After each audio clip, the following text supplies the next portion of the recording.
Nós tivemos nesse mesmo recinto, há 1 ano e meio atrás, o pastor Walter Veit falando a série de Creta a Malta. Vários de vocês estiveram conosco e vocês lembram que ele ali falou bastante sobre o ano 2017.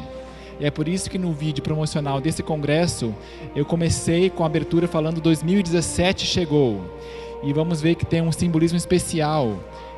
Ele mencionou que esse ano seria jubileu de jubileus. Tem várias comemorações que vão acontecer nesse ano, ainda não se cumpriram os aniversários especiais em nossa frente agora. Por exemplo, 2017, aqui está o seu calendário. O Papa em 2017 tem a sua agenda cheia. Em 13 de maio acontece o jubileu de 500 anos de Fátima. Fátima, isso vai acontecer logo daqui 2, 3 semanas. O que foi Fátima? Fátima é um lugar em Portugal onde há 50 anos atrás teve aparições. Apareceu para essas crianças numa caverna uma mulher, uma figura de uma mulher. Eles foram lá correndo para sua casa contando, o bispo apoiou, que legal e tal. Então para essas 3 crianças apareceu num dia 13 de maio. E esse espírito falou para essas crianças que isso estaria acontecendo recorrentemente, a cada dia 13. E eles foram lá, cada dia 13 as pessoas foram aumentando, realmente aconteciam coisas milagrosas. Por exemplo, aqui, acho que isso aqui é 13 de outubro do mesmo ano, alguns meses mais tarde, já tem uma multidão de milhares de pessoas. E eles estão vendo aqui não Maria, dizem não aparecer uma mulher, mas sim o sol dançante, e também com cores de arco-íris. Eles estão aqui ajoelhados, olhando, ok? A maioria viu essas coisas, alguns dizem que não viram nada, mas realmente foi muito impactante, tá? E hoje existe lá essa capela, onde os peregrinos vão. Então, nesse dia 13 vai ter as grandes comemorações lá. O Papa Francisco confirmou presença, ele iria só para 2 dias, mas agora vai dia 13 de maio, Fátima, o jubileu de Fátima. Aí no mesmo mês de maio agora teremos o jubileu carismático. Vocês lembram que há 1 ano atrás o Papa Francisco foi num grande estádio lá em Roma e ele esteve lá falando, gente, ano que vem nós vamos celebrar aqui o jubileu carismático. E ele falou quão bom que quando ele era pequeno, ele via os carismáticos como pessoas barulhentas, bagunceiras, que caíam das cadeiras e tal, mas hoje em dia não e tal. Ele falou muito bem e convidou. Então vai acontecer lá em Roma agora em maio o jubileu da renovação carismática, 50 anos.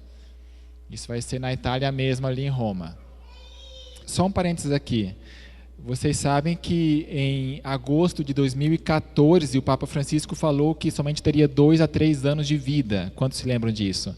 Aquele vídeo de convergência final de Steve Wohlberg e tal. Então, 2 a 3 anos. Em agosto desse ano estaria cumprindo 3 anos. Então, 2 a 3 anos. Mas a gente sabe que o Papa Francisco, que o Papa também é comandado pelo pai da mentira e... Então, mas só para sua informação, 31 de outubro, portanto, 500 anos de reforma. Aí vai ser o momento em que nós protestantes vamos estar celebrando, porque eles usam a palavra comemorando, sabia? E não querem usar a palavra celebrar, porque comemorar é uma coisa mais assim pacata, tal, realmente aconteceu e tal, mas celebrar que bom que aconteceu, graças a Deus. Então, 500 anos de reforma. Vai ser na Suécia. Por que na Suécia? E não na Alemanha, não em Wittenberg e Worms? Porque ali é a sede mundial da Federação Luterana Mundial, fundada há 50 anos. E você pode ver realmente que ele não está celebrando, porque se ele estivesse celebrando, iria a Wittenberg, iria lá, realmente o Lutero foi uma bênção. Mas ele diz sobre Lutero que ele foi um homem sincero, que estava em busca, sabe? Isso aqui foi então 31 de outubro do ano passado, lá na Suécia, Papa Francisco e os presidentes aqui e tal, tudo, ok? Então, nós vamos estar antenados aí dia 31 de outubro.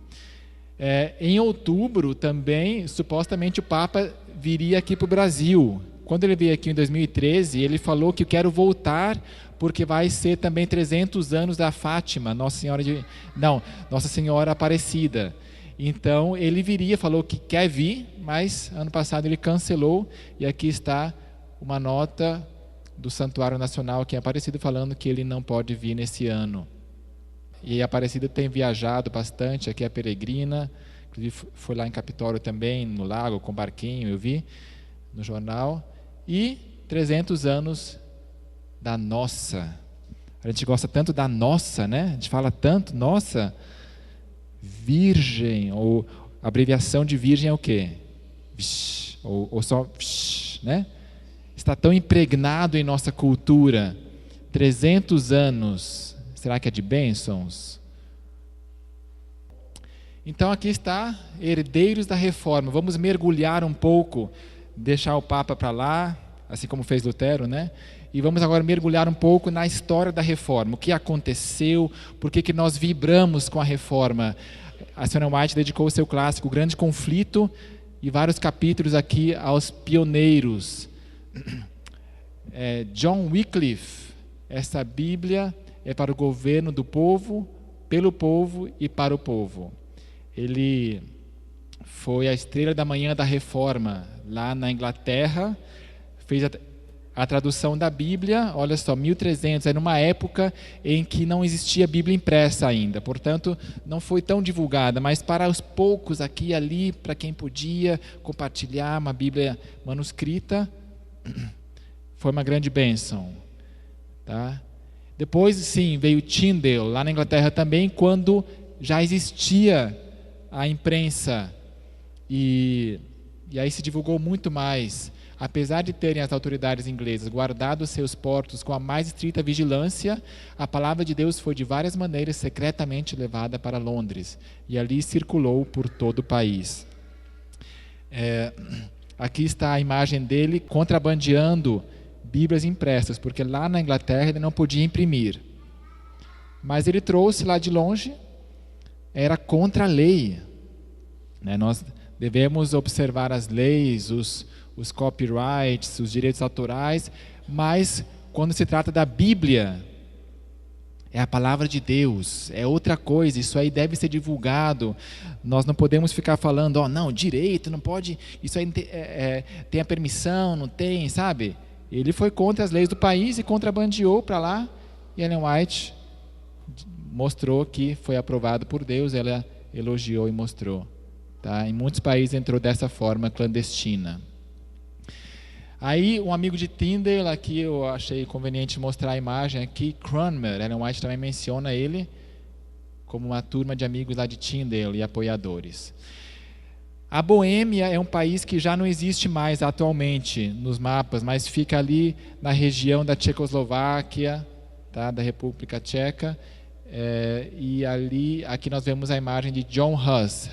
Ele foi um proeminente escolástico, muito culto, assim, uma estrela de sua universidade, perante o rei, perante o Papa, e ele não teve outra saída, ele foi para a Estaca da Fogueira. Lá na Suíça eu pude visitar o lugar em Constança, onde ele foi queimado. Tem uma grande pedra, de um lado tem a placa com o nome dele, e do outro lado o nome do amigo dele, que acho que é Jerônimo, é o nome, Jerônimo, do outro lado. E Ellen White fala que eles pegaram as cinzas deles e jogaram no Reno, como que tem um nojo, tchau, vai embora. Mas só que isso foi simbólico. Eles não sabiam, mas foi profético de que a palavra de Deus se espalhou, assim como a mensagem dele se espalhou. E eu até fui lá ver no chão se tinha ainda cinza, eu peguei um pouquinho de terra e colei com durex no meu grande conflito. Então, isso foi em Constança. O Papa, um pouco depois, foi preso também, e ele ficou no mesmo castelo que Lutero ficou vários meses antes de morrer. A masmorra ali. Aliás, Huss, John Huss. E se seguiram a isso as guerras hussitas, por causa que os seguidores deles ficaram inconformados. Ele tinha salvo-conduto do rei. O rei prometeu, olha, eu vou te proteger, pode ficar tranquilo, pode ir lá. E Sigismundo, portanto, ficou muito envergonhado quando ele morreu, ficou vermelho, E, portanto, os boêmios ficaram indignados e começaram guerras. E foi uma vitória atrás da outra, derrota para Roma.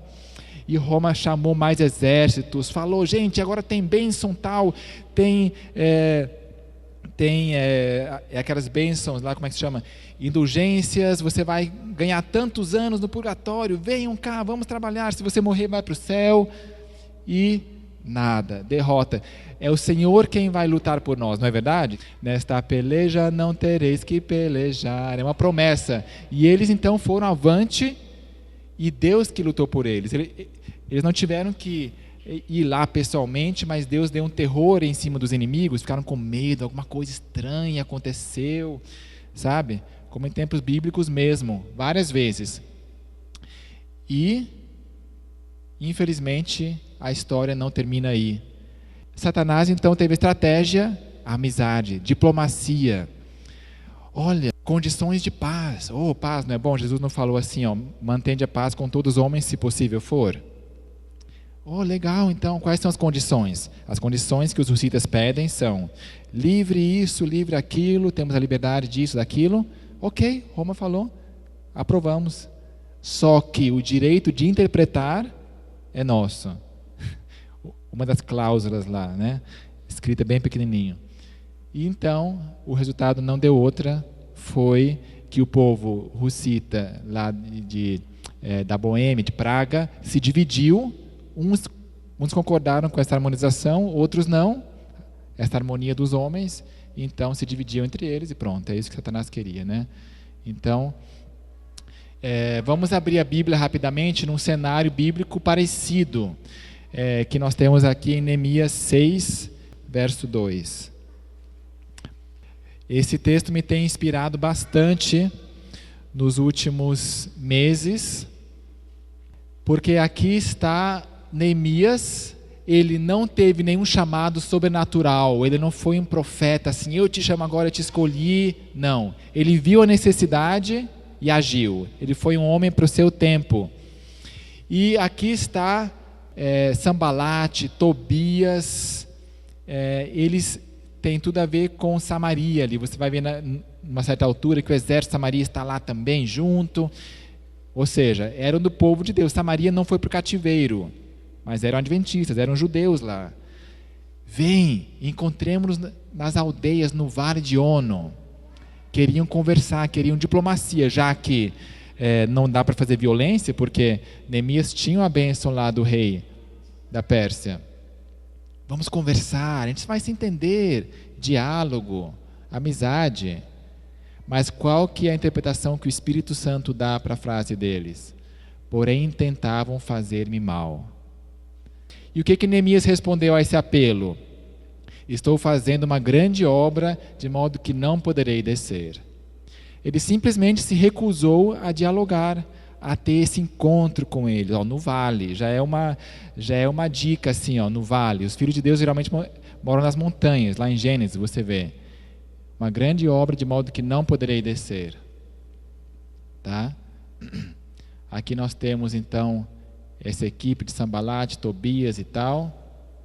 4 vezes tentaram fazer isso, ou seja, eram insistentes. O apelo dele foi recorrente, vamos lá de novo e tal. Eu, porém, lhes dei sempre a mesma resposta. Sempre a mesma resposta foi dada aqui por Neemias. E ele continua com a sua obra, tá? Por que nós do MV nós não buscamos essa harmonia diplomática? Vocês sabem todos que nós cremos nas 28 doutrinas, a igreja e tudo, mas por que nós não buscamos essa diplomacia, essa relação, conversas, vamos conversar, e de novo, e de novo. Nós sabemos e nós respeitamos os nossos pastores, eles têm, assim como os reis de Israel, que eram escolhidos para serem o chefe do povo, assim nós respeitamos os nossos pastores como líderes do povo de Deus. Mas infelizmente os líderes, eles podem se corromper. Nós conhecemos a história, a maior parte dos reis de Israel, de Judá também, acabaram fazendo mal. Deus não se agradou deles, fizeram o que era mal perante os olhos do Senhor. E Saul não foi diferente. Saul começou muito bem com a bênção de Deus, convertido inclusive, mas ele não seguiu os planos de Deus, não fez segundo o que estava escrito, segundo a ordem de Deus, lá oral também, e Deus escolheu Davi. Ou seja, Deus já tinha escolhido a próxima pessoa, a pessoa que tinha a sua bênção. Mas só que o que aconteceu? Davi teve que fugir de um lugar para outro, nas cavernas, perseguido, mal entendido. E Davi se recusava a levantar a sua mão, a sua voz contra o rei Saul.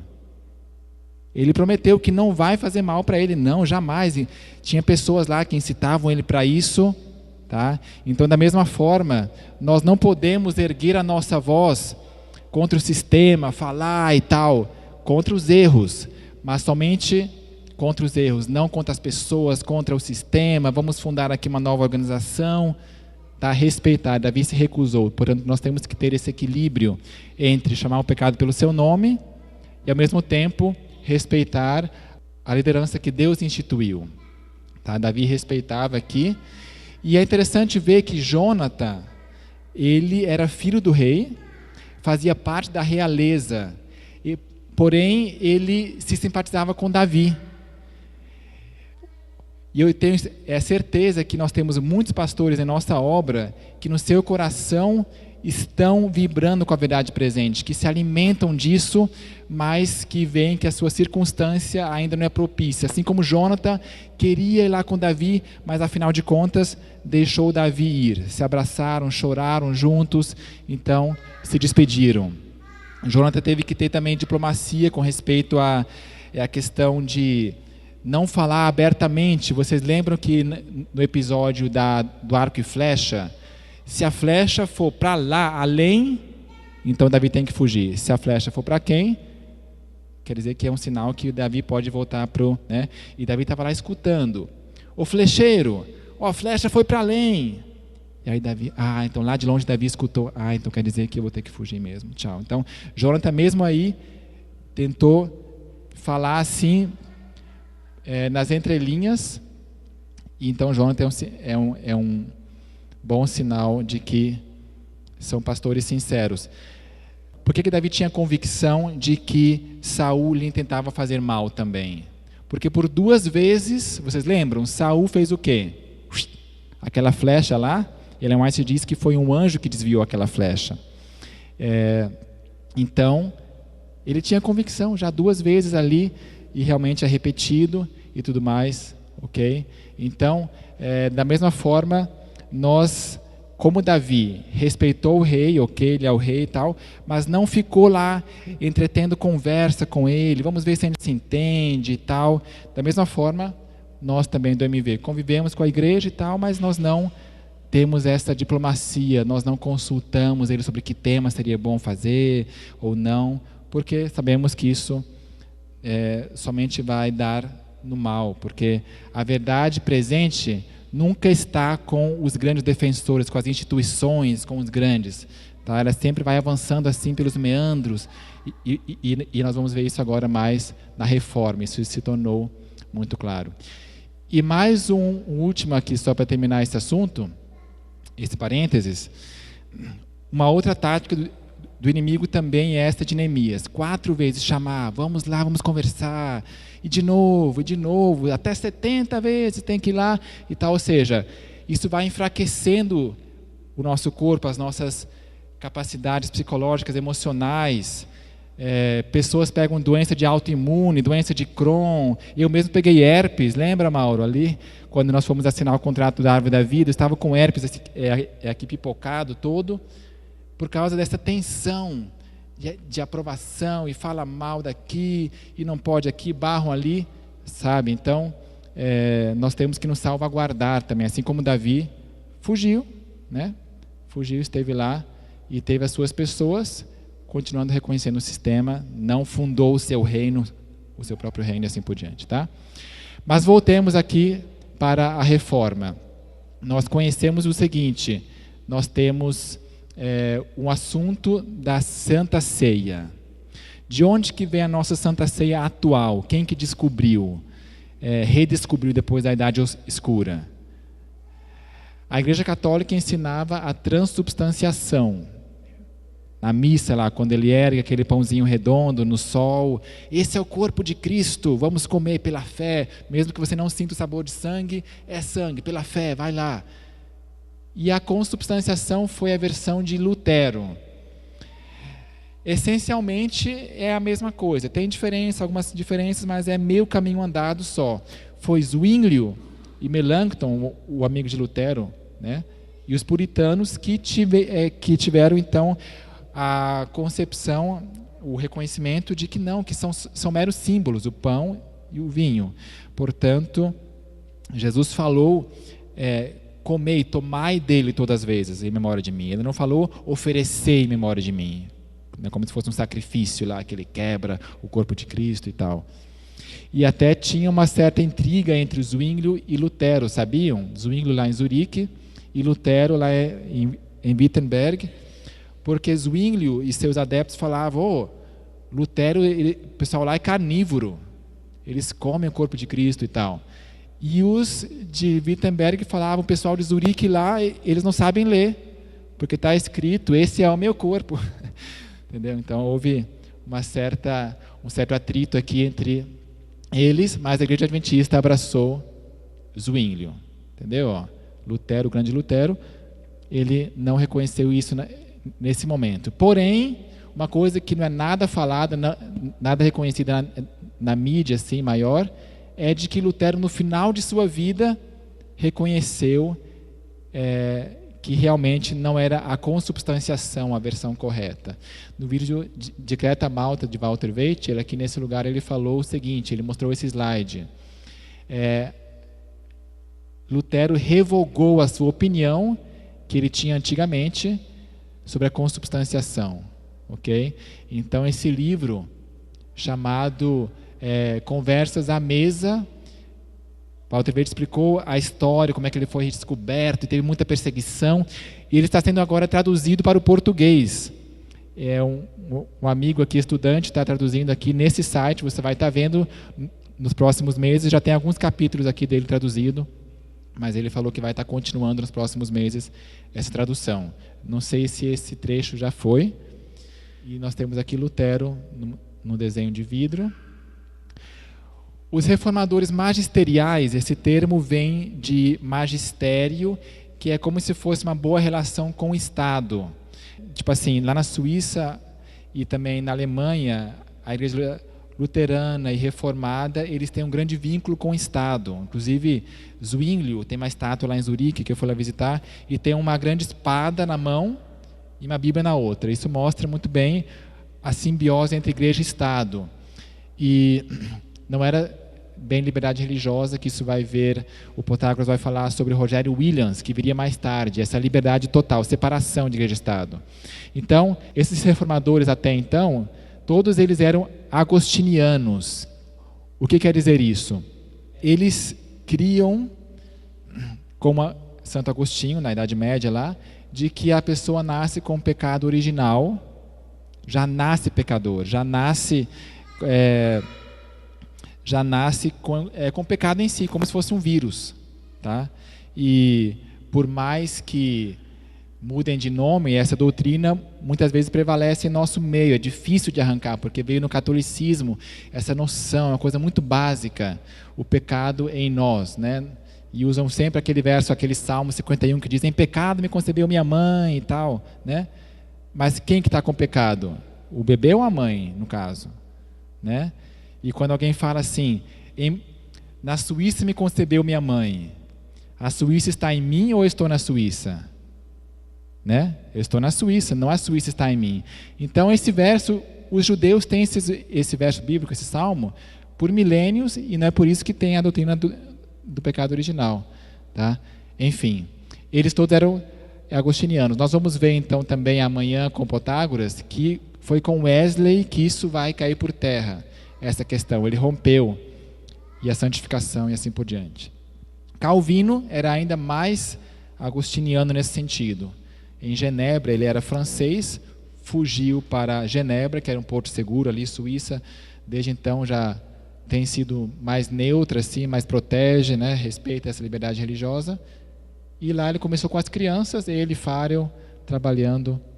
E a Sônia White diz assim, sobre essas várias contribuições das pessoas, dos reformadores, construção do grande templo da verdade, que tão vagarosamente se vem erigindo através dos séculos. Tá? Então, os blocos podem ter sido dados pelos mais humildes. Vamos ver aqui outra pessoa agora, menos Simmons, menos conhecido, menos Simons, que ele colaborou também ali com um tijolo nesse prédio. A Sônia White também diz: acendeu-se em Wittenberg uma luz cujos raios devem estender-se às regiões mais remotas da Terra, aumentando em brilho até o final dos tempos. Portanto, essa tocha que se acendeu em Wittenberg vai aumentar em brilho, em chama, em fogo, até o final dos tempos. Amém? Ela não parou com a última profetisa. Agora temos toda a luz. Isso é verdade em certo sentido. Mas nós temos que estar abertos para o caminho. O caminho estreito aqui, nós vemos, ele está subindo. Ele fica cada vez mais estreito e sobe também. Então, deixando para trás várias coisas aqui, vários aspectos. Nosso Deus conduz-nos passo a passo em direção à santificação.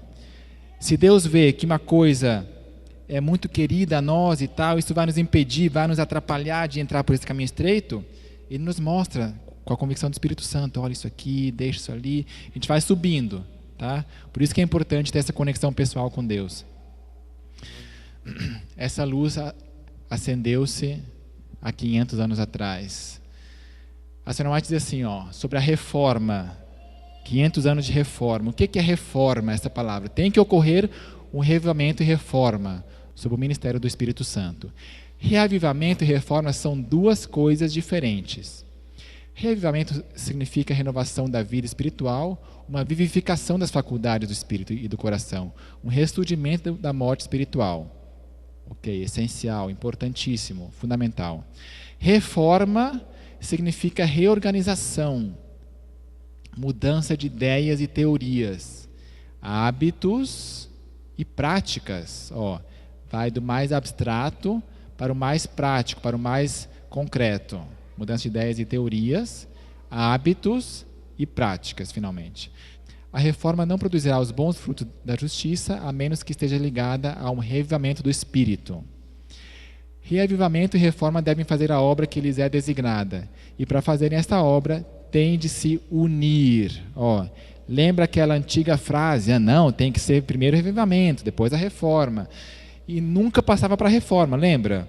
O pastor Ted Wilson teve a iniciativa: pessoal, esse aqui é importante, reavivamento e reforma, quando ele logo assumiu. Mas por que não decolou? Na minha opinião, é porque faltou essa simbiose, essa união. Não primeiro ter revivamento, programa, emoções, como muitos interpretaram, não como o pastor Ted Wilson fez, mas como muitos julgavam ser, emoções e apelos e tal. E depois reforma, se quiser fazer também é bom, mas não é esse discurso que a gente ouve sempre.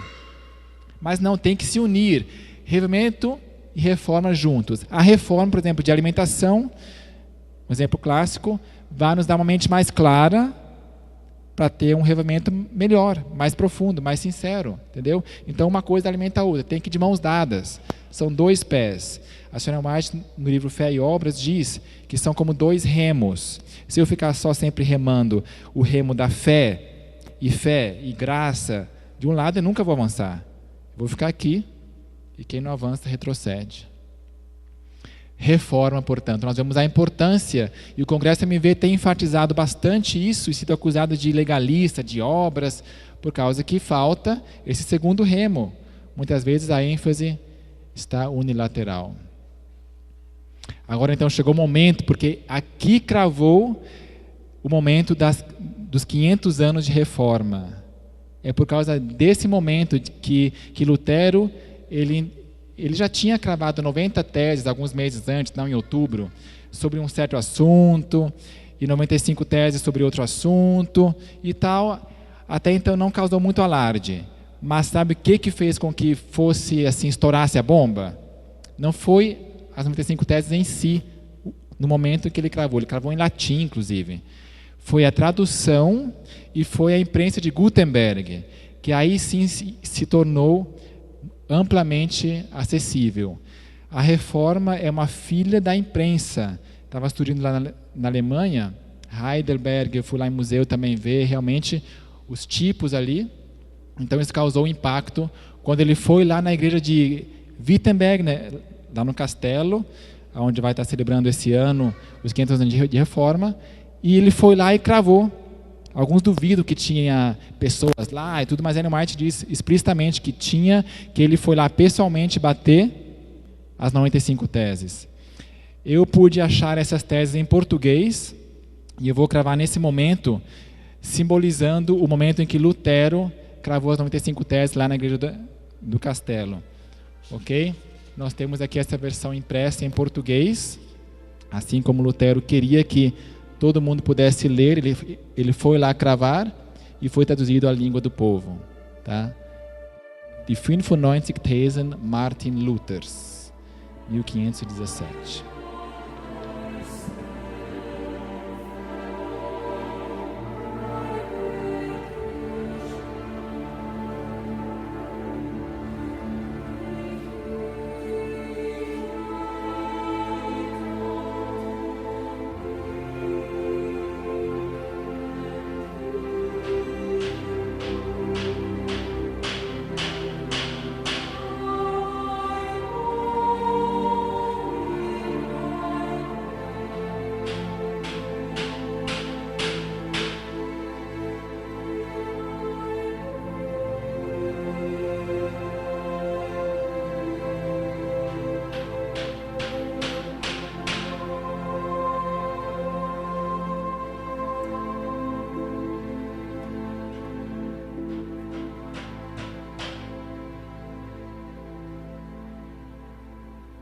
O tamanho desse martelo tem sido muitas vezes exagerado, cada vez maior, mas ele pregou isso aí um dia antes do dia de Todos os Santos, dia 1º de novembro. Nós estamos, aqui nós temos finados, né, 2 de novembro, acho que tem uma coisa a ver, mas então por quê nessa data? Porque ele sabia que viriam muitas pessoas no próximo dia a fluir, e eles realmente viram aqui essas teses que estavam em latim, como eu disse. Esse aqui é o mesmo documento que foi impresso. Tá? A introdução diz assim: por amor à verdade e no empenho de elucidá-la, discutir-se-á o seguinte em Wittenberg, sob a presidência do reverendo padre Martinho Lutero, mestre em artes e de santa teologia e professor catedrático desta última, naquela localidade. Por esta razão, ele solicita que os que não puderem estar presentes e debater conosco oralmente o façam por escrito, mesmo que ausentes. Em nome do nosso Senhor Jesus Cristo. Amém. Então ele começa, né? Quero ressaltar uma tese aqui, que eu julgo ser central. Qualquer cristão verdadeiramente arrependido tem completo perdão pela pena e culpa, mesmo sem carta de indulgência. Isso aqui foi, eu acho que é o coração dessas 95 teses. E tem outra, porém, ele não rompeu inteiramente com o Papa a essa altura. Olha só, são inimigos de Cristo e do Papa aqueles que, por causa da pregação e indulgências, fazem calar por inteiro a palavra de Deus nas demais igrejas. Ou seja, a ideia de Lutero, a essa altura, era defender a honra do Papa, por causa desse Tetzel e outros que estavam se enriquecendo, e os monges, enfim, tinha muita aversão já a isso, e ele verbalizou, tornou público, vocalizou. Tá? Então, olha só, aqui aparentemente ele está defendendo o Papa, mas nós temos que ver a jornada dele, porque o que chocou bastante, o que colocou ele em rota de colisão direta com Roma foi a reação de Roma, a reação exagerada de Roma contra bula, descomunhação, excomungação, bula. Então, quando Roma mandou aquela bula falando, responda essas perguntas, retrate-se ou então você vai estar excomungado. Ele foi lá e queimou ela perante seus estudantes. Tá? Então, mais tarde que ele teve essa versão e rompeu com Roma, que não era a sua intenção original.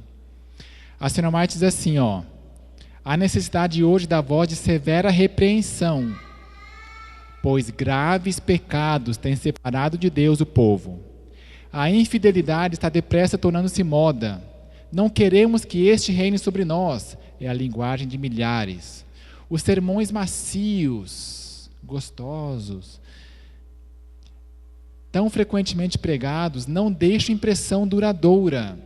A trombeta não dá um sonido certo. Os homens não são atingidos no coração pelas claras, cortantes verdades da palavra de Deus. Há necessidade hoje, portanto, de voz de severa repreensão, como Lutero? Ele foi lá e cravou, e a sua repreensão tornou-se cada vez mais severa. Você pode ver que a terceira mensagem angélica, ela também começa com o evangelho eterno, a toda raça, tribo, língua e povo, aberto, venham. Mas depois a segunda já é, caiu Babilônia, já não é mais tal, não é mais a festa. E a terceira já faz a linha demarcatória entre os que são povo de Deus e os que não são. Os que não são a maioria, por isso que demora tanto em falar da fumaça e do enxofre. É uma linguagem assim que eu captei Deus falando, fica tranquilo que é a maioria absoluta mesmo. E no final, tem alguns também que guardam o mandamento de Deus e têm a fé de Jesus. Que guardam, ok? De boca cheia e de coração cheia. Ok, por que Lutero teve esse impacto e outros como Hus, por exemplo, não? Por que Zwinglio não é tão conhecido? Por que Lutero é Lutero? Primeiro, havia uma geral aversão ao papismo e monges, muita extorsão financeira, abusos, e eles comiam muito regaladamente seus banquetes, e então o povo estava de paciência, sem paciência, né? Autorizado doutor em Bíblia, Ellen White diz que ele era realmente uma grande autoridade, mas Hus também era, no caso, e muita oração, especialmente no momento das dietas, quando acontecia lá Augsburgo, Worms, Spira, e também ele tinha o apoio de governantes atrás de si. Acho que isso fez também a grande diferença. Olha só, o imperador Maximiliano, que veio antes de Carlos V, lembra Carlos V, esse jovem? Leu e se admirou das teses do monge de Wittenberg. Isso aqui não é Ellen White falando, não. Isso aqui é a história da reforma que Ellen White usou como referência bibliográfica. Tá? Então, o rei geral, tipo da Alemanha, do Império Sacro Romano Germânico, ele se admirou das teses do monge de Wittenberg. E ele percebeu sua habilidade e anteviu que esse obscuro agostiniano um dia poderia se tornar um forte aliado da Alemanha em sua luta contra Roma. Assim, ele disse ao eleitor da Saxônia, por que eleitor? Porque ele tinha direito a voto quando ia escolher esse imperador Maximiliano, no caso. Ele disse ao seu eleitor: cuide bem do monge Lutero, pois pode chegar o tempo em que precisaremos dele. Foi por isso que Frederico o Sábio foi lá, ok, senhor chefe, ok? Só que depois o sucessor dele, Carlos V, mudou de ideia, só que Frederico permaneceu firme, defendendo até certo ponto Lutero. E o eleitor da Saxônia então falou o seguinte: não estou nada surpreso que isso causou tanto alarde, as 95 teses, pois ele cometeu 2 pecados imperdoáveis. Ele atacou a tiara do Papa e os estômagos dos monges. Ele atacou, portanto, realmente já era na visão humana, né? Quando veio aquela excomungação, todo mundo assim pensava que agora já acabou, vai ter o mesmo final, o mesmo destino que Hus. Nós tenho feito bastantes alertas, assim como Lutero fez o alerta sobre essa questão que realmente aqui estava abusando, aqui estava indo longe demais. Eu tenho feito recentemente alertas nas redes sociais também. Aqui, para quem não está muito atualizado na internet e tal, eu vou resumir aqui.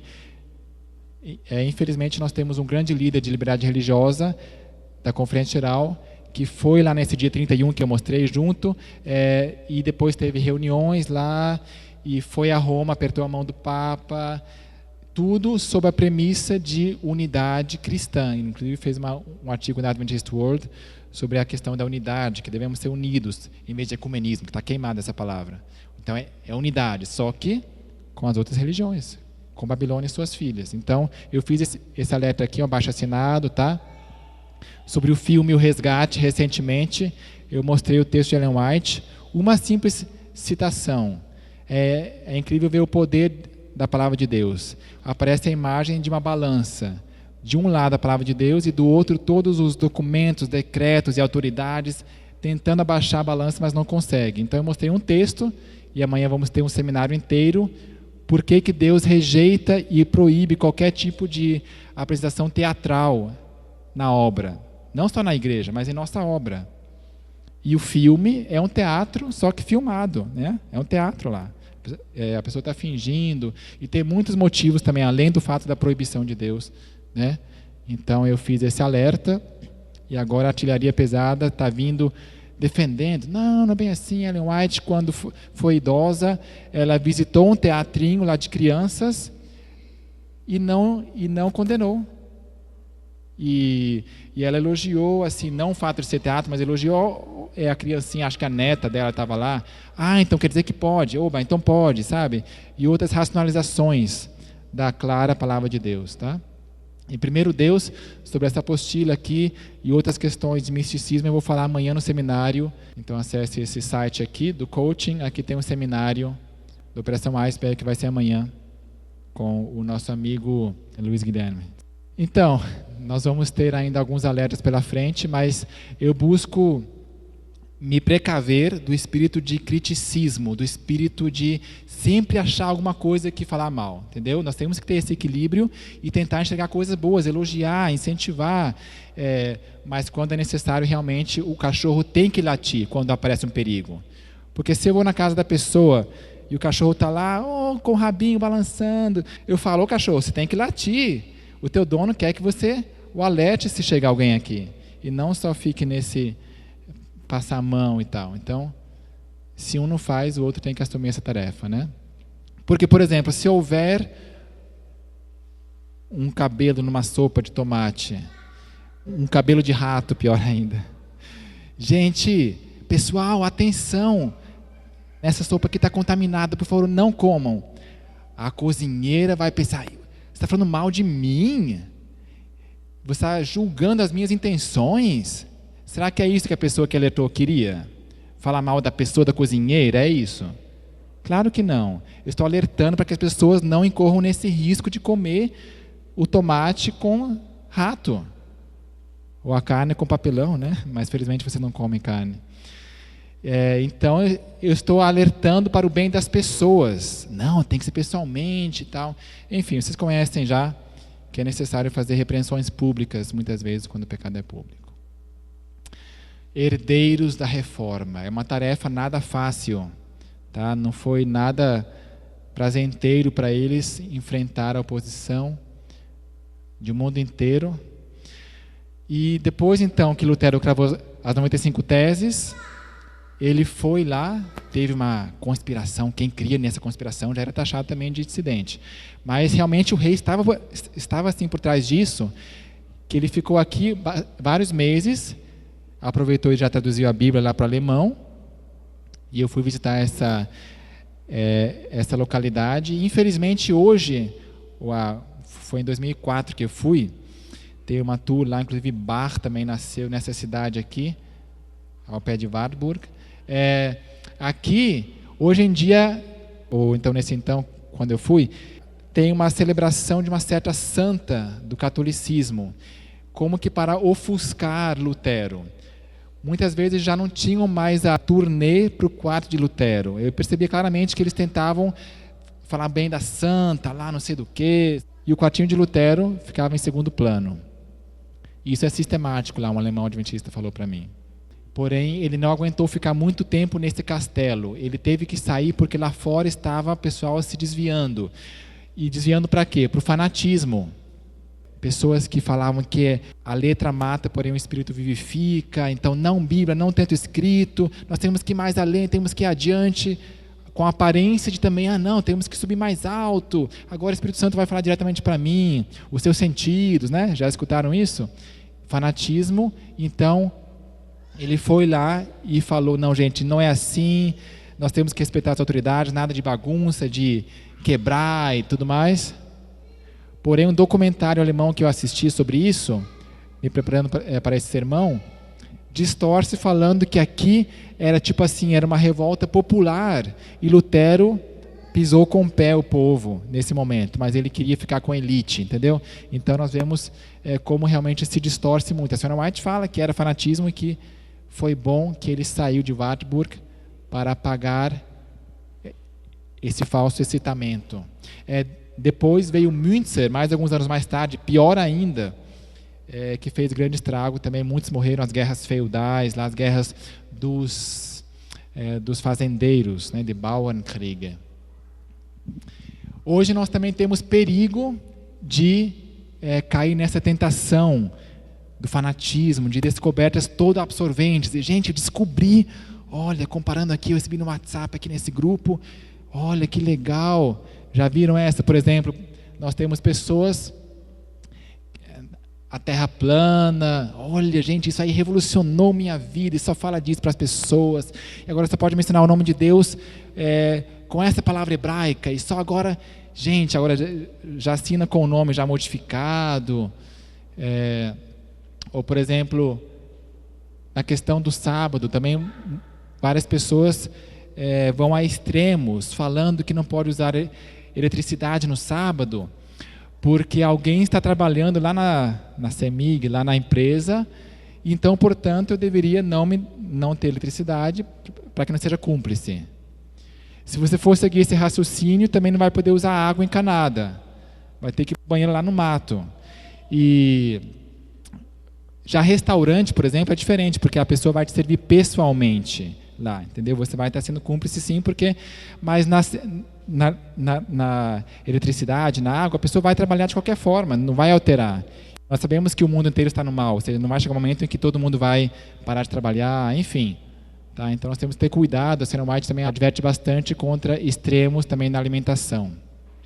Ok, avançando. Lutero também gostava muito de lições da natureza.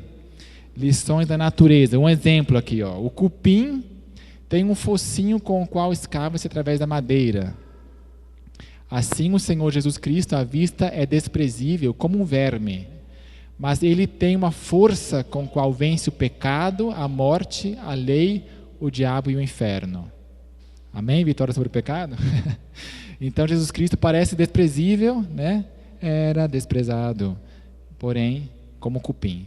Nós temos aqui uma coleção no nosso blog do Congresso MV, com uma coleção de 500 lições da natureza e lições do dia a dia. A senhora White diz que Jesus também se alimentava muito disso aí, ia descobrir lá da natureza, lições, tá? Eu pus lá para vocês fuçarem. Outro reformador, Menno Simons, ou Simons, dos quais surgiram os Menonitas. Ele testemunhou a decapitação de um homem morto por ter sido rebatizado, de Wiedertäufer. Se batizavam de novo. Então ele pensou, mas por que está matando e tal? Isso então o despertou e o levou a rejeitar o batismo infantil. E nós temos hoje também graças a ele, não só por causa dele, porque ele já viu outra pessoa, o batismo por imersão. É outro tijolo no grande templo da verdade restaurada, adventista, que vamos falar sábado de manhã também. Tá, os Menonitas, aqui está ele, um reformador menos conhecido. A senhora White diz, o grande princípio mantido por aqueles reformadores, princípio que fora sustentado pelos valdenses, por Wycliffe, João Hus, Lutero, Zwingli e tal, foi a autoridade infalível das escrituras sagradas, como regra de fé e prática. Amém? Está escrito, tem que ter sempre um texto mostrando. Negavam o direito dos papas, concílios, padres e reis de dirigirem a consciência em matéria de religião. A Bíblia era sua autoridade e por seus ensinos provavam todas as doutrinas e reivindicações. Não adianta falar, olha, aqui está um artigo aqui no site dele, por pastor falando de tal, uma grande autoridade no assunto e tal. Não, isso aí não tem peso para nós. O que importa é um texto bíblico e 2 e 3 testemunhas no seu contexto, tá? Está escrito, a lei e ao testemunho. Temos vários solas, sola escritura, sola gratia, sola fide, só fé, somente graça, só, né? E isso foi chave também para a reforma. E quando que Lutero reconheceu o Papa como anticristo? Nós vimos que quando ele criou as teses, ainda não reconhecia. Mas mais tarde em sua vida diz: este ensino da supremacia do Papa forçosamente mostra que o Papa é o próprio anticristo, que se exaltou acima e se opôs a Cristo, porque ele não permitirá cristãos serem salvos sem seu poder, que a propósito é nada, nem tampouco é ordenado ou comandado por Deus. E aqui vai ter outros textos mostrando Lutero, todos os reformadores praticamente reconheciam isso, o Papa como anticristo. E será que nós estamos celebrando a reforma ou só comemorando? Será que nós somos herdeiros da reforma também como eles? Ou nós estamos tentando esconder? Melhor não falar, para não ferir, para não ofender. Um outro grande princípio da reforma foi que eles foram na dieta de Spira. Então, os reis lá falaram: tá bom, a reforma aqui já cresceu bastante, luteranos e tal, nós vamos deixar você viver, a gente não vai matar vocês, mas com uma condição, que vocês não preguem isso em outras províncias onde não está tão forte, ok? Não pode pregar. Vocês aceitam? Vocês podem viver tranquilos, aceita? E qual foi a resposta deles? Não, nós não aceitamos, você pode nos matar se quiser, aqui está a nossa cabeça, mas nós protestamos. A palavra protestar tem a ver com dar testemunho, não é o sentido atual que é sou do contra. Eles protestaram a favor, não contra, da liberdade religiosa, de que eles liberdade não só de crer, mas também de exercitar, tá? Algumas autoridades eclesiásticas têm vindo para mim também falar: olha, o Congresso também vê essa questão de perfeccionismo, na natureza humana de Cristo, você pode crer nisso, sabe? Mas o problema é que você começa a ensinar, aí que é o ponto-chave. E outros também falam assim, não fala assim tão abertamente, porque senão vai dar oposição, vai dar encrenca, não fala, guarda para você, tá bom? A própria essência do protestantismo é isso, é a liberdade de falar e fazer conversos para verdades que se julgam importantes. Isso aqui já falamos. Ok, a Sra. White diz, estamos quase encerrando: sob a aparência variável do camaleão, oculta o invariável veneno da serpente. Então, o Papa Francisco pode parecer bonzinho, tipo meu avô, bonzinho, querido, vai falar mal, anticristo, que isso, imagina? Sim, porque por trás do camaleão que muda a sua aparência, hoje em dia tem que ser humilde, é isso que está em moda hoje, né? Tem que ser modesto. Está o invariável veneno da serpente. É uma realidade, está escrito. Aqui nós vemos a sala de audiência do Papa Paulo VI, que foi construída em homenagem a ele. Nós vemos, aqui está o olho da serpente, e a visão de quem entra no auditório é essa. Tá? Quem já viu o panorama mais amplo, aqui estão as mandíbulas da serpente, a sua pele, olha só o olho, claro. E o Papa, quando vai falar para as multidões, está sentado aqui, fica sentado aqui, como que se ele fosse a voz da serpente. Qual foi a serpente que falou lá no Éden? Que vocês vão subir uma esfera, vocês vão ser entendedores, com as suas encíclicas.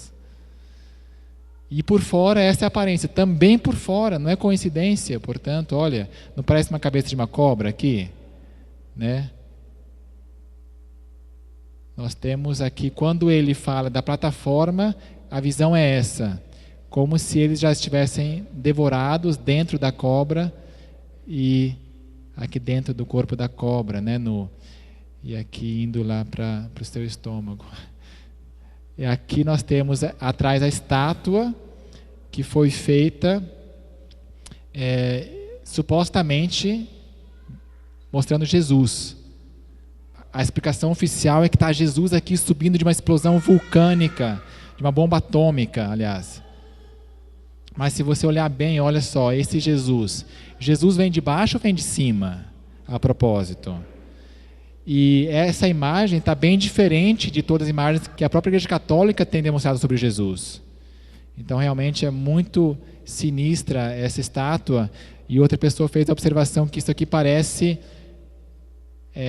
quando a pessoa come alguma coisa, nas suas entranhas já está o alimento meio decomposto e tal. Isso aqui está dentro da mandíbula, dentro da boca da cobra, lembrem-se. Ou seja, como se a cobra tivesse comido Jesus, ele já está deformado. Isso aqui é uma grande blasfêmia, realmente, palavras arrogantes, né, como diz a Bíblia. No próprio tempo em que vivemos, diz Ellen White, o Senhor chamou seu povo e encarregou de proclamar uma mensagem. Chamou para expor a maldade do homem do pecado. Quem que é o homem do pecado? Diz ali a Bíblia em Paulo, que fez da lei dominical um poder distintivo. Quem que fez isso aí? Sabe que foi o Papa, né?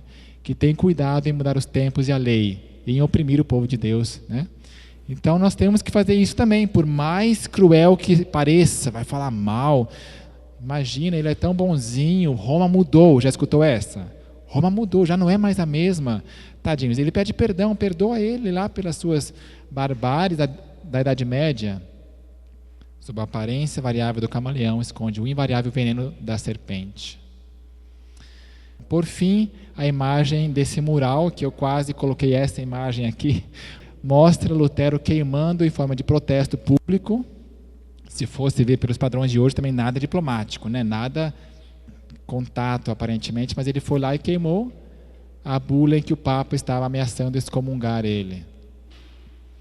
Esse foi Wycliffe, o Wycliffe der Vorkämper, isso quer dizer o pioneiro, o lutador inicial da reforma. John Huss Savonarola, eles dois. Lutero, quando ele estava fugindo do seu mosteiro. Tá, aqui vemos um relâmpago, inclusive foi quando ele também decidiu ser monge, mas aqui já saindo. Melanchthon foi o seu grande amigo e apoiador dele.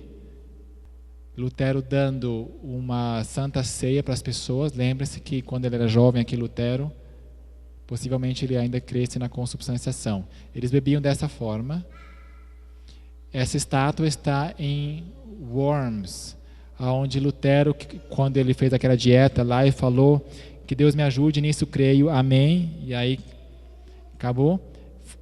Esse prédio já não existe mais, só uma placa no chão falando que foi aqui, mas tem a estátua dele, Savonarola também está lá, o rei ao lado protegendo, ó. Isso aqui foi importante, o rei protegendo, o eleitor da Saxônia lá. A casa de Lutero no Natal. Ele se casou com aquela freira também que saiu do aposento. Lutero sendo preso e indo para Wartburg, que exagerada, a montanha aonde ele foi. Lutero cravando as 95 teses.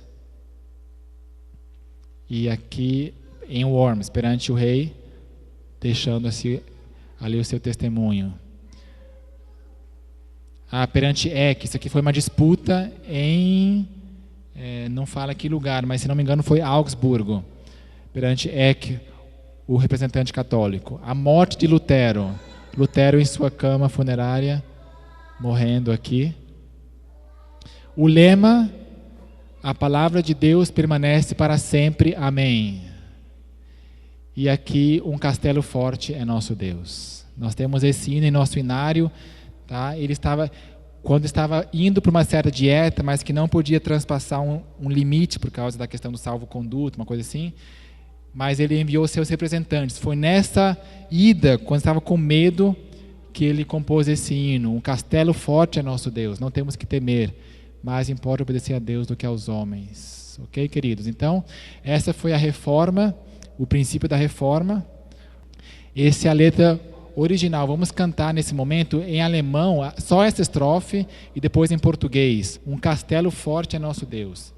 Vamos lá, vou ensinar um pouquinho de alemão para vocês. Estão preparados? Ainda tem cabeça para alemão? Ein feste Burg ist unser Gott. Vocês. Ein gute Wehr und Waffen. Ou seja, uma boa defesa e arma. Hilft uns frei aus aller Not. Ele nos ajuda em toda nossa necessidade. Die uns jetzt hat betroffen. que nos acometeu agora. Der alt und böse Feind, o velho inimigo. Por mais sério que ele tenha a sua intenção aqui, é muito sério. Mit Ernst jetzt auch meint. Com muito poder e esperteza. Mit groß Macht und viel List. Sein grausam Rüstung ist. Auf Erd ist nicht seinsgleichen. Não existe nenhum outro como ele, como o diabo, por mais cruel que a sua armadura seja. Esse alemão é um pouquinho, o alemão velho ainda, esse Y hoje em dia já seria o I, tá? São 2 S's. Vamos tentar então cantar esse hino. Eu sugiro que, como esse é o hino de adoração, depois eu vi a estrofe aqui em português, que nós cantemos ele de joelhos, como temos tido costume desde o último congresso, como sinal de adoração a Deus, acima de qualquer autoridade humana, autoridade eclesiástica, acima do diabo. Nós então nos ajoelhamos e reconhecemos que Deus é um castelo forte. Vamos cantar esse hino, portanto, a capela, de olhos abertos. Se você não sabe de cor a parte em português, depois também. Ein feste Burg ist unser Gott, ein guter Wehr und Waffen. Amém. Obrigado, Senhor.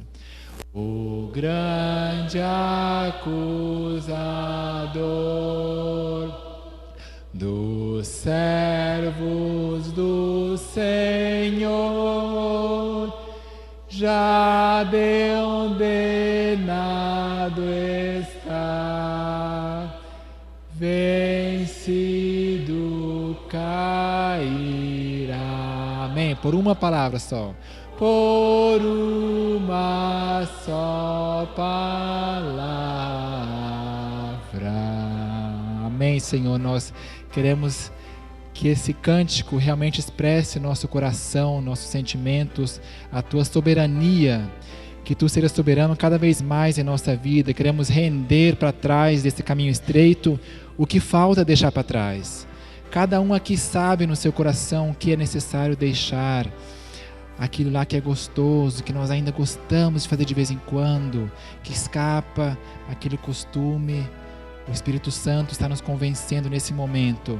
Por favor, dê-nos força para a vitória. Nós não conseguimos por nós mesmos. Lance essa corda.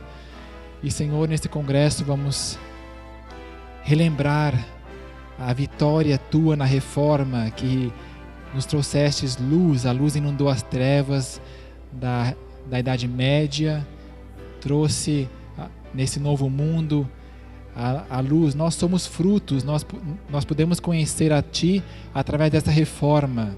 Muito obrigado, Senhor, por esses pioneiros. Muito obrigado porque Tu enviaste essas mensagens e ajudastes eles, Senhor, ouviste suas orações. Enfim, obrigado. Nós somos resultado dessa reforma. Queremos Te agradecer.